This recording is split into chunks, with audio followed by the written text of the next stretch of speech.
کبھی رشتہ داروں کی دعوتیں ہو رہی ہیں، اور وہ بھی دعوتیں آپ کی جو ہیں وہ ایک شادی کے برابر وہ دعوتیں ہو رہی ہیں۔ میرے نبی نے تو شادی کو بہت ہی سادہ، بہت ہی آسان قرار دیا تھا، اور شادی اس طرح اس عرب معاشرے کے اندر ہوتی تھی جس طرح عام طور پہ کوئی واقعہ ہوتا ہے، صبح گیا بندہ واپس آیا، کسی جگہ پہ گیا۔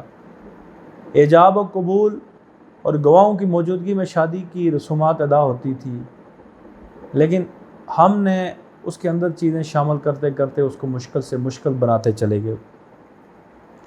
اب جب آپ اسراف اور تبذیر کا شکار ہوں گے تو معاشرے کے اندر دو طرح کے طبقات پیدا ہوں گے، ایک ہیو ناٹ اور ہیو ناٹ والا کنسیپٹ پیدا ہوگا۔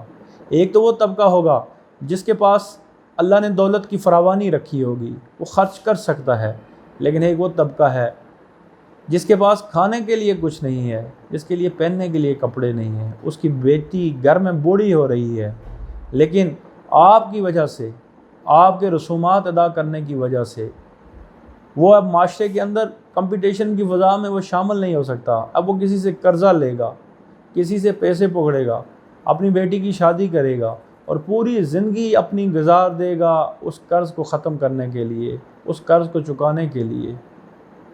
اس کی زندگی کا بوجھ بن کے رہ جائے گا وہ چیز۔ اب اسی بنیاد پہ یہ معاشرہ انتشار کا شکار ہوتا ہے، معاشرہ آپس میں الجھاؤ کا شکار ہوتا ہے۔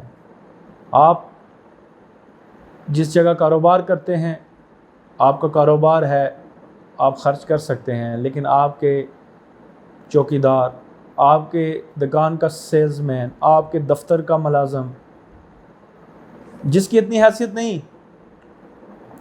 لیکن اب اس نے بھی یہ کام کرنا ہے تو وہ کس طرح کرے گا؟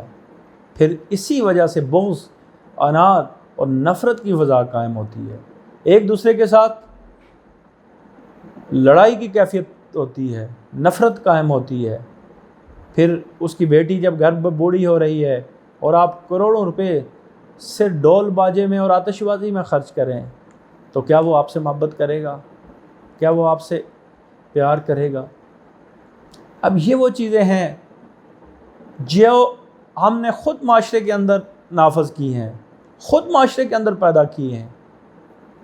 اگر ان کے بغیر شادی ہو سکتی تھی، پہلی بات ہے کہ چلیں کہتے ہیں کہ ان کے بغیر شادی نہیں ہو سکتی، شادی کی ضروری چیزیں ہی نہیں ہیں یہ۔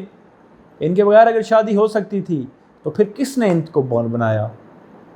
ہم نے خود ان رسومات کو، ان دعوتوں کو، ان فضول خرچیوں کو ایجاد کیا، اور پھر وہ ضروری بن گیا، وہ ایک معاشرے کی رسم بن چکی ہے۔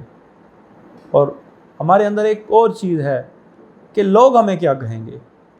بھائی انسان کی زندگی گزر جاتی ہے لوگوں کی نظر میں اچھا بننے کے لیے، لیکن خدا کی قسم آپ جتنا بھی اچھا انتظام کر لیں، لوگ انہیں کیڑے نکالنے ہیں تو وہ نکالیں گے۔ کبھی یہ نہ سوچیں کہ لوگ کیا کہیں گے، اور انسان کی زندگی کا شب و روز اور زندگی کی تمام اصول اور تمام زندگی کے طریقہ، زندگی کا دن رات اس کے اسی چیز پہ گزرتے ہیں کہ لوگ مجھے کیا کہیں گے۔ جب آپ اس چیز سے آزاد ہو جائیں گے تو معاشرے کے اندر آسانیاں پیدا ہوں گی۔